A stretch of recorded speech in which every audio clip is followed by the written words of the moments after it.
Hi hello, നിങ്ങൾക്ക് എല്ലാവർക്കും സുഖമല്ലേ?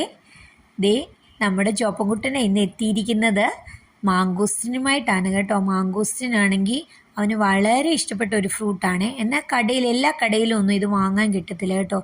ഇതിപ്പം ഞങ്ങളുടെ അയൽപ്പക്കത്തുള്ള അങ്കിള് കൊടുത്തതാണ് അവന്. അപ്പം അമ്മേ ഞാനിത് പൊട്ടിച്ചു തരാമെന്ന് പറഞ്ഞിട്ട് അവൻ തന്നെ അത് പൊട്ടിച്ചെടുക്കുകയാണ്. ഇത് നിങ്ങൾ കാണുന്ന പോലെ എങ്ങനെയൊക്കെയോ ആദ്യമൊന്നും പൊട്ടിക്കാൻ അറിയത്തില്ലായിരുന്നു കേട്ടോ. ഞെക്കിയും ഇത് എടുത്തുമൊക്കെ എങ്ങനെ എടുക്കുന്നുണ്ട്.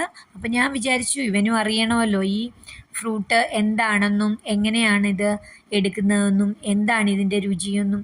എപ്പോഴും ഒരു തവണ ഞങ്ങളൊരു വലിയ ഫ്രൂട്ട്സിൻ്റെ കടയിൽ ചെന്നപ്പോൾ മാത്രമാണ് ഈ മാങ്കോസ്റ്റിൻ കിട്ടിയിട്ടുള്ളത്. അല്ലാതെ നമ്മുടെ ഈ അടുത്തുള്ള ഷോപ്പുകളിലൊന്നും, സാധാരണയായിട്ടുള്ള ഷോപ്പുകളിലൊന്നും ഇത് അവൈലബിൾ അല്ല കേട്ടോ. അപ്പം നമ്മൾ പണ്ടുള്ളവർ പറയുന്നത് കേട്ടിട്ടില്ലേ, ചെങ്ങാതി നന്നായാൽ കണ്ണാടി വേണ്ട. അതുപോലെ നമ്മുടെ അയൽപക്കം നന്നായാൽ ഇതുപോലെയുള്ള പല ഗുണങ്ങളും ഉണ്ട് നമുക്ക് കേട്ടോ. നമ്മൾ ഇതിൻ്റെ തൈകളൊക്കെ വാങ്ങിച്ചു വെച്ചിട്ടുണ്ടെങ്കിലും അതൊട്ടും വലുതായിട്ടില്ല കേട്ടോ. അപ്പം ഞങ്ങളുടെ മാങ്കോസ്റ്റിനിലും ഒരിക്കലും ഇതുപോലെ മാങ്കോസ്റ്റിൻ ഉണ്ടാവും. നിങ്ങൾക്ക് മാങ്കോസ്റ്റിൻ ഫ്രൂട്ട് ഇഷ്ടമാണോ? ഇഷ്ടമാണെങ്കിൽ നിങ്ങൾ കമൻറ്റ് ചെയ്യണേ.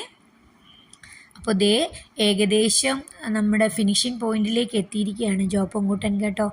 വേണ്ട 4 എണ്ണമായിരുന്നു കിട്ടിയിരുന്നത്. 4 അവൻ്റെ ഏകദേശം പൊളിച്ചെടുത്തേ. ദേ കണ്ടോ, അവൻ വിജയകരമായിട്ട് എല്ലാം തന്നെ പൊളിച്ചെടുത്തിട്ടുണ്ട്. ഇത് കണ്ടാൽ നല്ല കൊടംപുളി പോലെയല്ലേ? ഇത് കണ്ടപ്പോൾ എനിക്ക് എൻ്റെ കുട്ടിക്കാലമാണ് ഓർമ്മ വന്നത്. നല്ല ടേസ്റ്റി ആയിട്ടുള്ള ഫ്രൂട്ടായത്.